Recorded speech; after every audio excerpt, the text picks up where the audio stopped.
Halo, perkenalkan nama saya Faluja Putri Faisal, absen 8 dari kelas 12B.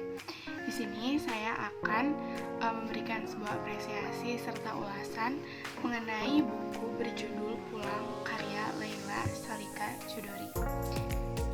Novel Pulang ini bercerita tentang seorang pemuda dari Indonesia bernama Dimas, di mana dia adalah seorang reporter dari sebuah majalah yang kemudian diasingkan atau dilarang untuk kembali lagi ke Indonesia dan menjadi seorang tapol politik pada masa Orde Baru karena keterlibatannya yang diduga terlibat dalam gerakan kiri, di mana saat itu dia berada di Paris dan tidak boleh kembali lagi ke Indonesia.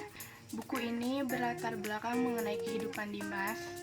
Titik awalnya adalah pada saat dia menjadi seorang reporter atau jurnalis di sebuah perusahaan majalah tersebut. Dan buku ini dibagi menjadi dua babak, di mana babak yang menceritakan tentang kehidupan Dimas, kemudian babak kedua atau babak resolusi dari buku ini menceritakan tentang kehidupan Lintang Utara, anak dari Dimas. Buku ini memiliki narasi yang menurut saya cukup mudah untuk dipahami dan menjelaskan kepada kita arti dari sebuah perjuangan.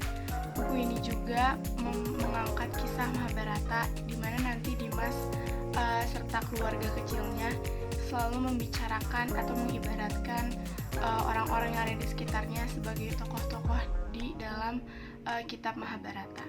Babak pertama kita akan disajikan dengan kehidupan Dimas, di mana dia menjadi seorang reporter yang kemudian disuruh untuk menghadiri sebuah konferensi di negara Amerika Selatan, dan saat itu dia harus karena kondisi di Indonesia yang kurang memungkinkan pada masa itu, dia akhirnya tidak bisa kembali di Indonesia dan akhirnya dia terjebak di Paris bersama dengan teman-temannya yang lain.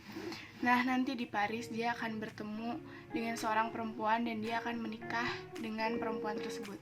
Di dalam diri Dimas ada suatu hal yang belum bisa terselesaikan. Dia masih terus teringat dengan mantan kekasihnya yaitu Surti, dimana nanti kita akan melihat bagaimana hubungan antara Dimas dan Surti yang sangat amat cantik tapi tragis. Ada aroma cengkeh di antara Dimas dan Surti, di mana cengkeh menjadi suatu hal yang bisa saling mengingatkan mereka karena jarak yang memisahkan mereka serta takdir yang tidak merestui hubungan mereka. Di babak pertama kita lebih melihat kehidupan awal Dimas, kemudian bagaimana dia bertransformasi menjadi seseorang yang baru dengan segala lingkungan yang barunya di kota Paris. Dia memiliki seorang anak bernama Lintang Utara. Kita akan melihat bagaimana di babak kedua ini tuh Lintang lebih menceritakan tentang sesuatu yang asing di dalam dirinya, sesuatu yang melekat pada dirinya tapi dia tidak tahu apa sesuatu itu dan dia tidak pernah menyentuh atau bahkan berada di dekat sesuatu itu, yaitu negaranya sendiri, tanah airnya sendiri yang adalah Indonesia. Lintang akhirnya bisa pergi ke Indonesia untuk menyelesaikan tugas akhirnya, gelar sarjananya di Universitas di Paris. Dia mengangkat dokumenter mengenai kehidupan para ekstapol politik dan kehidupan di Indonesia pada masa Orde Baru. Nanti di babak kedua ini kita bisa melihat ada beberapa bagian dari Dimas yang memang masih terlihat sangat melekat di dalam diri Lintang anaknya. Saat Lintang pergi ke Indonesia, dia akan bertemu beberapa tokoh lainnya yaitu Segara Alam, kemudian ada juga Bimo. Nanti mereka yang akan membimbing dan membantu Lintang dalam pembuatan tugas akhirnya tersebut. Nah, di sini ada kisah yang menarik. Kalau di babak pertama tadi kita melihat ada hubungan antara Dimas dan Surti. Dan di tengah-tengah Dimas dan Surti itu ada seseorang bernama Vivian, di mana Vivian ini adalah istri dari Dimas, yaitu seorang wanita Prancis yang dinikahi Dimas.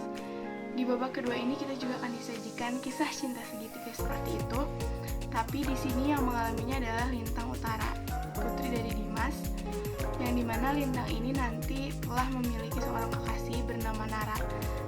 bernama Nara yang tinggal di Paris. Namun ketika saat dia pergi ke Indonesia, dia akan bertemu dengan seseorang bernama Segara Alam, yang dimana Segara Alam ini adalah anak dari Surti. Dan di sini kita bisa lihat poin-poin menariknya yang membumbui novel ini. Pada akhirnya nanti kita akan melihat sebuah resolusi di mana Lintang bisa mengenal Indonesia dan Dimas kembali pulang ke Indonesia. Sejauh ini saya sangat senang membaca novel Pulang ini. Saya sangat menikmati tiap lembar yang disajikan oleh Mbak Leila dalam penulisannya karena begitu jelas, begitu detail, dan syarat dengan banyak sekali hal dan makna. Itu apresiasi yang bisa saya berikan, dan mohon maaf bila ada kesalahan. Sekian dari saya, terima kasih.